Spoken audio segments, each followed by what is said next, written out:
Welcome back to our new blog. তো আজকে অনুপ্রিয়াকে নিয়ে বের হলাম বৈশাখের জন্য কেনাকাটা করতে।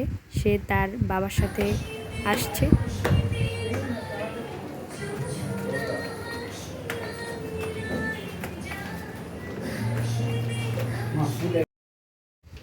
আমি অনুপ্রিয়ার জন্য ড্রেস দেখছিলাম, তখন ওর বাবা আমাকে একটু ভিডিও করে দিল।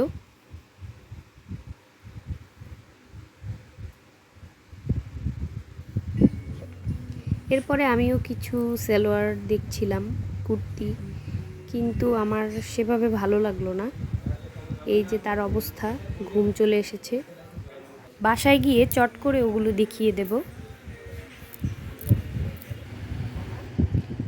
আজকে অনুপ্রিয়া শপিং করতে গিয়েছিল এবং শপিং থেকে এসে ঘুমিয়েও পড়েছে। এখন তার বিভিন্ন রকম শব্দ শোনা যাচ্ছে, কারণ সে খুব বিরক্ত হচ্ছে। তার মা কথা বলছে একা একা, তার সাথে কথা বলছে না দেখে। তো যাই হোক, শপিংগুলো আজকে শেয়ার করি। সাথে অনুপ্রিয়ার মাও কিছু কেনাকাটা করেছে। অনুপ্রিয়া প্রথমেই অনুপ্রিয়ার জন্য এই জামাটা আমি পছন্দ করেছি। খুবই সুন্দর ছিল ড্রেসটা।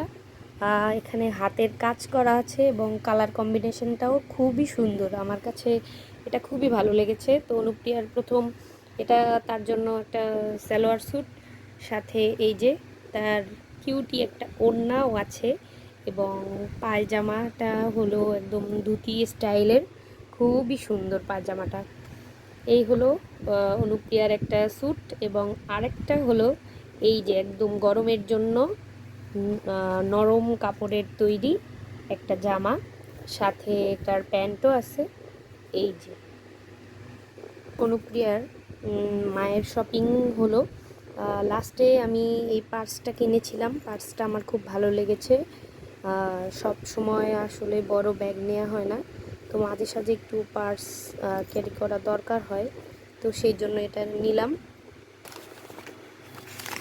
এবং একটা ছোট্ট দুল নিয়েছিলাম, ছিল সিলভারের, একটা বেগুনি কালারের স্টোন দেয়া। খুবই সুন্দর লেগেছে আমার আসলে দুলটা, এর জন্যই কেনা। এবং এই একটা শাড়ি, এটা অনুপ্রিয়ার বাবা আমাকে কিনে দিয়েছে পয়লা বৈশাখ উপলক্ষে। তো শাড়িটা খুব সুন্দর, এখানে ব্লক করা, সাথে কিছু সুতোর কাজ করা আছে ছোট ছোট করে। তো এই শাড়িটা নিয়েছি, কটনের মধ্যেই সুতি, এবং আঁচলটায় আর কি এরকম কাজ ছিল। বাকি যে বডিতে সেরকম বডিতে কাজ নেই, বডিটা হলো এরকম রঙের, বডিটা এরকম ছিল এবং টার্সেল করা ছিল। এই ছিল আমাদের আড়ংয়ের পয়লা বৈশাখ উপলক্ষে শপিং।